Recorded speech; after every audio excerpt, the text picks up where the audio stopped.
Good morning everyone. আজকে office গেছিলাম সকাল সকাল। সকাল তো বলবো না, কারণ 12টা বাজে। আর যেহেতু ফ্রাইডে ছিল, তো আমি ফর্মাল না পরে ক্যাজুয়াল ড্রেস পরেই গেছিলাম। আর একটু পরে গেছিলাম স্যালাড খেতে, ফ্রুট স্যালাড অ্যাকচুয়ালি খেতে গেছিলাম। আর যেহেতু ক্রিসমাস চলছে, ক্রিসমাস উইক, তো এই যে ক্রিসমাস ট্রি লাগিয়েছে, তো একটু পরে আবার চলে গেছিলাম লাঞ্চ করতে। লাঞ্চে নিয়েছিলাম চিকেন, রাইস, ভেজিস, অনেক কিছু ছিল এখানে।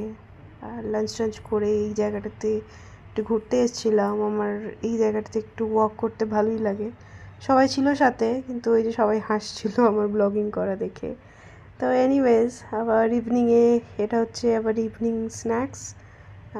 এতটা অবভিয়াসলি নিজে খাইনি, সবাই মিলে শেয়ার করে খেয়েছি। আর সাথে একটু পরে নিয়েছিলাম কফি। তো সবসময় খাবার দেখাচ্ছি বলে ভেবো না কি অফিসে কাজ করি না, বাস খাই, খাওয়া দাওয়া করতে থাকি।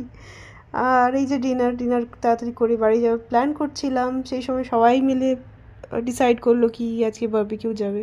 যেহেতু ক্রিসমাস এসে গেছে আর ক্রিসমাসের লাস্ট উইক, এরপর অফিস কিছুদিন বন্ধ থাকবে, মানে ওয়ার্ক ফ্রম হোম করবে সবাই, তো সবাই প্ল্যান করেই নিল। খাওয়ার তো ইচ্ছা ছিলই না, আর খাওয়ার জায়গাও ছিল না, তো একটু একটু চাইনিজ রাইস নিয়েছিলাম, একটু একটু স্টার্টার্স নিয়েছিলাম। আর সাথেই এই যে ডেজার্টস তো সব কটা আমি একটা একটা করে টেস্ট করেছি।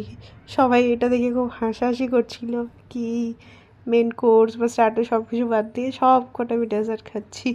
তো এনিওয়েজ, তো হয়ে গেল, আজকে দিনটা ভালোই কাটলো। এখন বাড়ি যাচ্ছি। তো এই এখন দেখো বাজে অলমোস্ট রাত 11:30 কি 11:45। আর এই জায়গাতে ট্রাফিক সব সময়তেই থাকে, মানে তুমি সারাদিন যখনই আসো এটা থাকবে। যারা এখানে পুনেতে থাকো তারা হয়তো জায়গাটা চিনবে। Anyways, good night for today.